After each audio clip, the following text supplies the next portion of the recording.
All right, Mustafa, can you go ahead and explain the concept that you're dealing with at your job? Um, Honestly, I've been reflecting a lot. Um, I'm in a management position at work, and the position that I was put in at work wasn't by my own choice that I wanted to take up this position. It was given to me, which I am, of course, grateful for the experience that comes from it. Um, but I realized something. There are in this world, it's weird the way it's structured nowadays. There's types of men, right, that get into certain positions, leadership positions, and they don't look like a leader Hmm. at all. Like, for example, the simplest way I thought about it, and it may sound egotistical, but I don't care.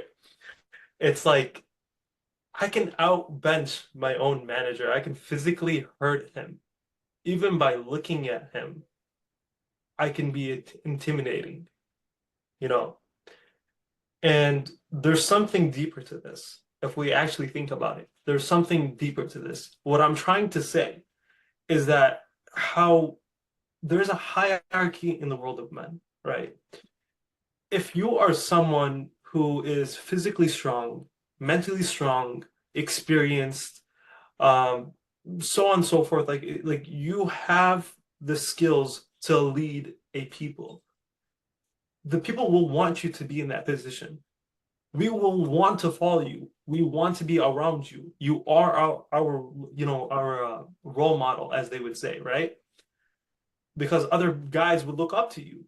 Damn, he is strong. He can stand in the way of anything that comes, that comes his way. He can oppose anybody, right? He's intimidating. You might fear him, to a certain extent because of that strength, because of that, mentality. Um, and the raw experience that this person has. But then you have people that get into leadership positions that have none of that. There is no charisma, there is no strength. They look physically, frail or weak.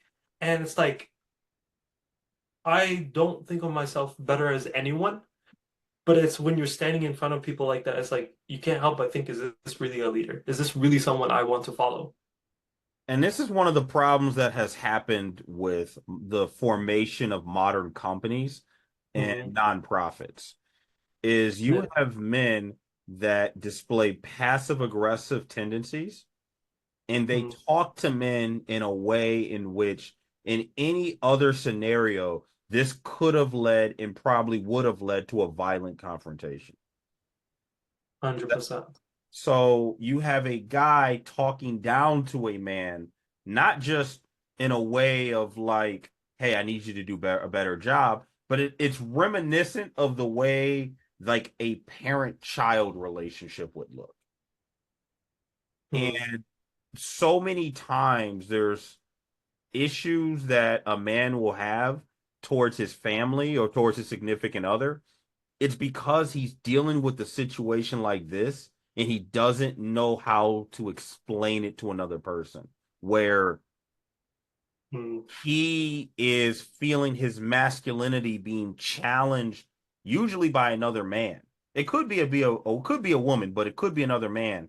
And it's challenged in a way in which a physical altercation would normally have settled the dispute, but this we're now hanging out with office policies and office bureaucracy. So now physicality has been taken off of the table, and that Yeah. emboldens the will of the coward and the manipulator.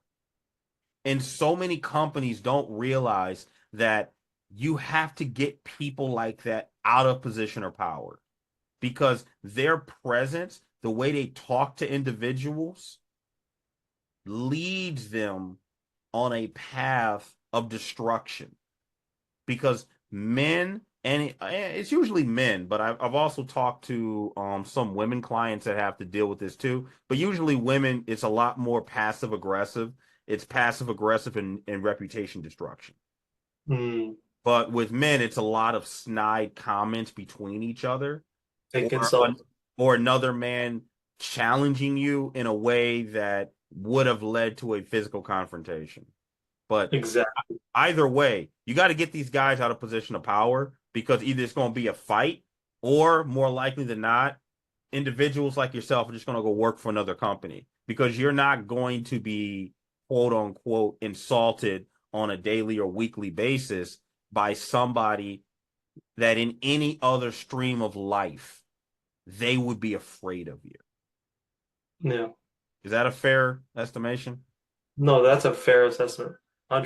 And there's 95. more. I was gonna say Yeah. 95% of my clients are like that, man. It's so common. It's so common. It's ridiculous. But in general, men suffer in silence about this issue.